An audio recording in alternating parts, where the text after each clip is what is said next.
Imagine this. You wake up one day and realize that everything you believe about yourself, your ambitions, your relationships, your deepest fears, is built on a lie. Not a lie told to you by someone else, but one you've carefully crafted piece by piece over the years.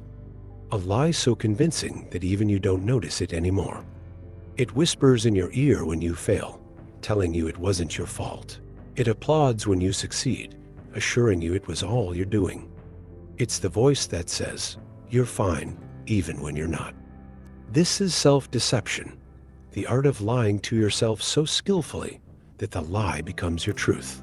But here's the paradox: if you're the one deceiving yourself, how can you ever know you're being deceived?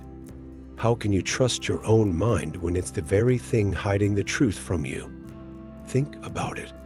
Have you ever convinced yourself you're happy in a job you hate? Or told yourself you're over someone when their memory still haunts you?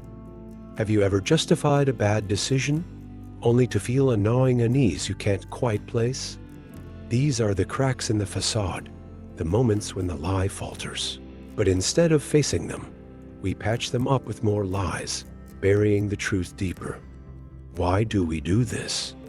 Why would we willingly blind ourselves to reality, even when it hurts us? What are we so afraid of seeing?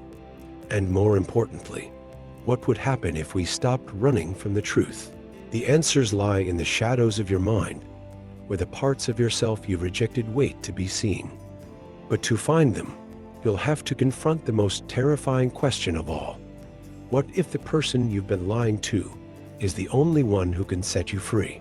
This is where the journey begins, not with answers, but with the courage to ask the questions you've been avoiding. Because the truth isn't just something you discover, it's something you become. Now, let's dive deeper into the hidden problem and why it's so hard to escape the web of your own illusions. The problem with self-deception is that it doesn't feel like a problem. It feels like survival. From the moment we're born, we're taught to navigate a world that rewards certain behaviors and punishes others. We learn to hide our vulnerabilities, to mask our insecurities, to present a version of ourselves that's acceptable to others. Over time, this act becomes second nature. We forget we're acting at all. Carl Jung called this the shadow, the part of ourselves we disown, the traits we deny, the desires we suppress. But the shadow doesn't disappear. It lurks in the background, influencing our thoughts, emotions, and actions in ways we don't understand. When we refuse to confront it, it grows stronger, feeding on our fear of being truly seen.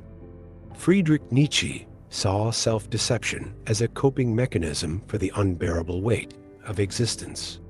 In a world devoid of inherent meaning, we create our own narratives to make sense of the chaos. But these narratives are often built on shaky foundations, half-truths, wishful thinking, and outright lies. Nietzsche warned that living in denial of reality leads to a life of resentment and stagnation, a life where we become prisoners of our own illusions.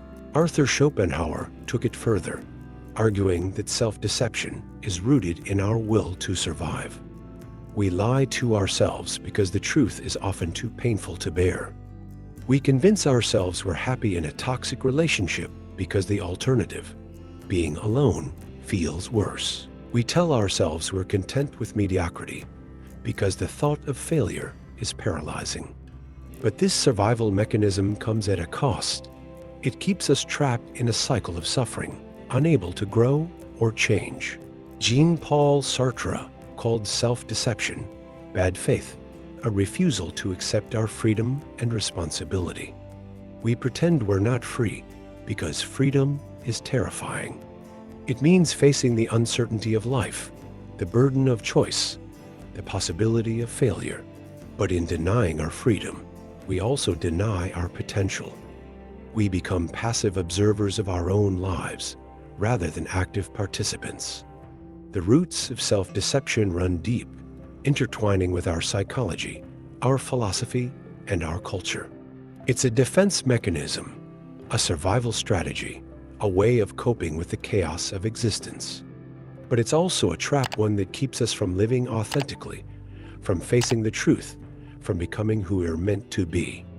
And the consequences of this trap are far more insidious than we realize. Let's explore how self-deception silently shapes our lives and why it's so hard to escape its grip. Self-deception doesn't just distort your perception of reality, it reshapes reality itself. It's like living in a house of mirrors, where every reflection is slightly off, but you've been staring at them so long that you no longer notice the distortions. You think you're seeing the world clearly, but what you're seeing is a carefully curated illusion, one that protects you from discomfort, but keeps you trapped in a cycle of stagnation. The ultimate truth about self-deception is this: it's not your enemy. It's not a flaw to be eradicated or a weakness to be ashamed of. It's a survival mechanism, a tool your mind created to protect you from pain. But here's the revelation: you don't need it anymore. You're stronger than you think, more resilient than you realize. You don't need to hide from the truth to survive. In fact, it's only by facing the truth that you can truly live. Self-deception exists because at some point in your life, the truth felt too overwhelming to bear. Maybe it was a childhood trauma, a crushing failure, or a rejection that shattered your self-esteem. Your mind, in its infinite wisdom, stepped in to shield you from the pain.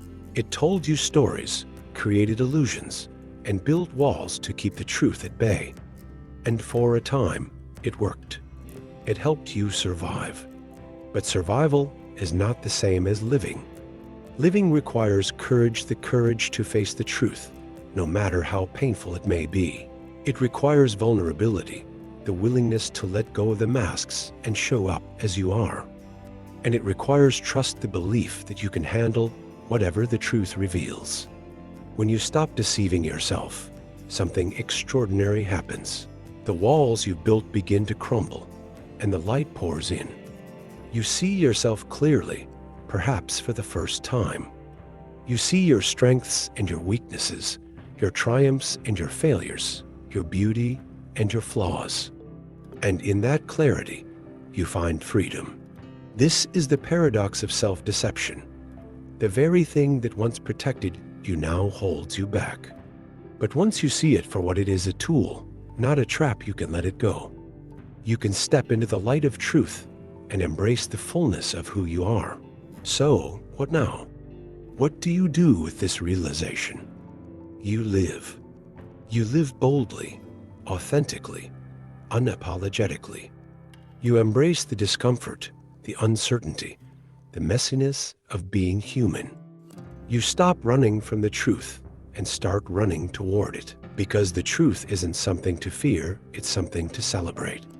And as you stand at the edge of this new understanding, remember this: the journey doesn't end here. It's only just begun. Every day, you have the choice to live in truth or retreat into illusion. Every day, you have the chance to rewrite your story, to become the person you are always meant to be. The truth is waiting for you. Are you ready to meet it?